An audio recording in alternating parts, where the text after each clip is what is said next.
नमस्कार। आप सभी का स्वागत है मेरे YouTube चैनल डॉक्टर कविता की कलम से में।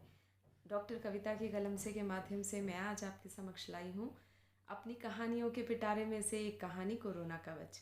कोरोना कवच कहानी की पटकथा कुछ इस प्रकार है, जैसे माँ और पुत्र का संबंध है धरती और मनुष्य के बीच में।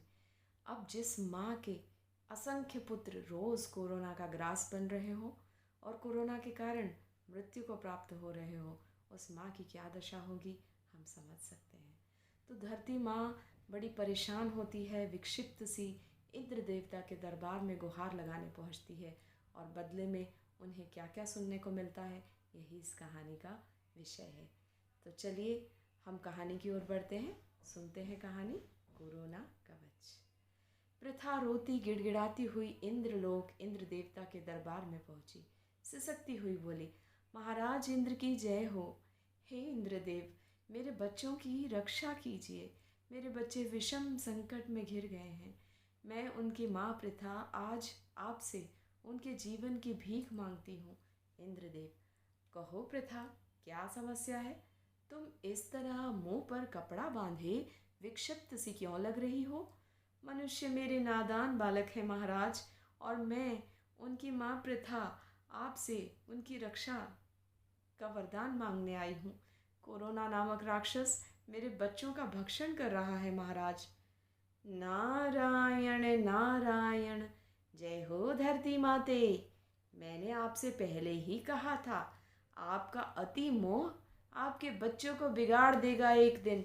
मैंने संकेत दिया था कि इनकी रफ्तार पर थोड़ा लगाम लगाओ। नारायण नारायण, पर तुम नहीं मानी देवी। एक माँ हो ना, तुम्हारा पूरा ध्यान इनके अन्न वस्त्र आदि की चिंता करते हुए इनके लिए सुख सुविधाओं को जुटाने में लगा रहा। प्रथा, बुरा ना मानना, सच कहूँ तो तुम्हारे बच्चे स्वार्थी हो गए हैं, कुछ हद तक भूखे और लालची भी।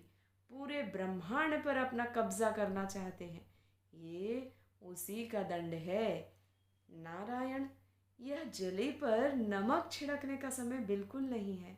इस वक्त मैं महाराज इंद्र के दरबार में अपने बच्चों की रक्षा के लिए आई हूँ। तभी दरबार में यमराज का प्रवेश होता है। यमराज, इंद्र देवता की जय हो। क्या आपने मुझे बुलाया था महाराज? क्षमा कीजिए, आने में थोड़ा विलंब हो गया, क्योंकि यह हमारे काम का सीजन चल रहा है। कोरोना ने काफ़ी काम बढ़ा दिया है। इंद्र, यमराज, हम मनुष्य के कर्मों का लेखा जोखा आपसे जानना चाहते हैं।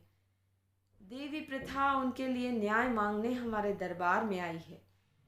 चित्रगुप्त, मनुष्य के कर्मों का हिसाब लगाकर बताइए।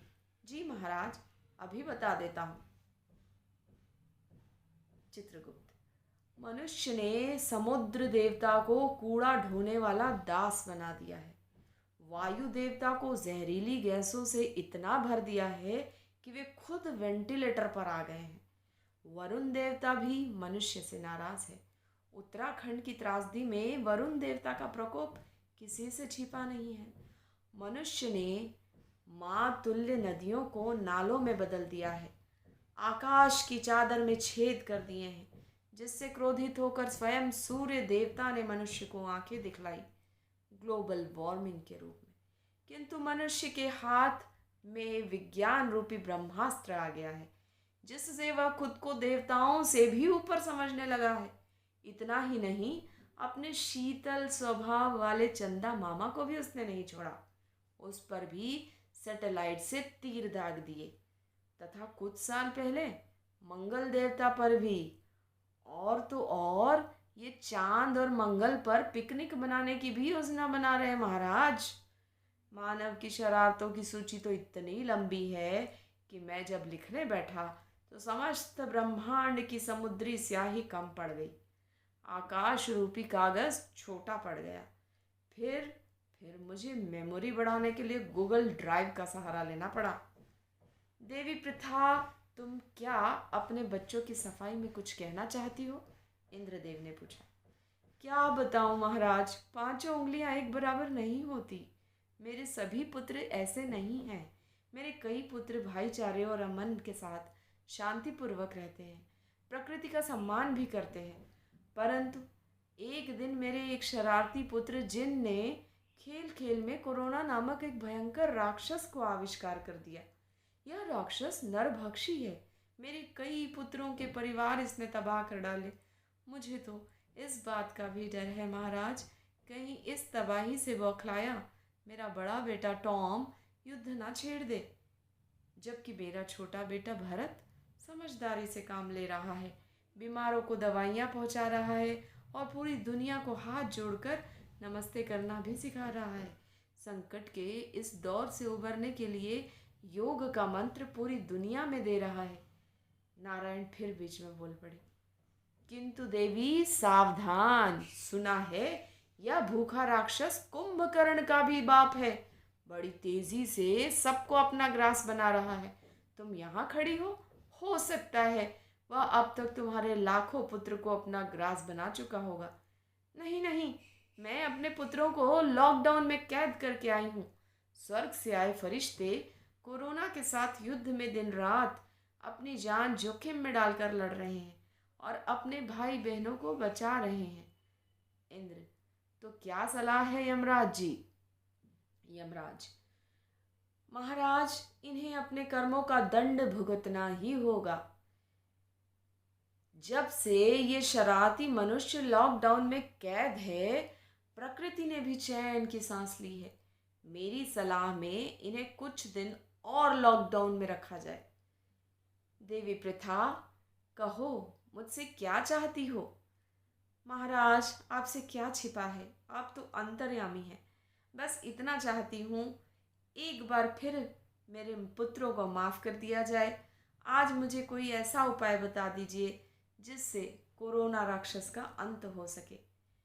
इंद्र बोले, तो देवी ध्यान से सुनो, मैं तुम्हें ऐसा कोरोना कवच दे रहा हूँ जो तुम्हारे बच्चों की रक्षा करेगा, किंतु इसके साथ मनुष्य को कुछ नियमों का पालन भी करना होगा।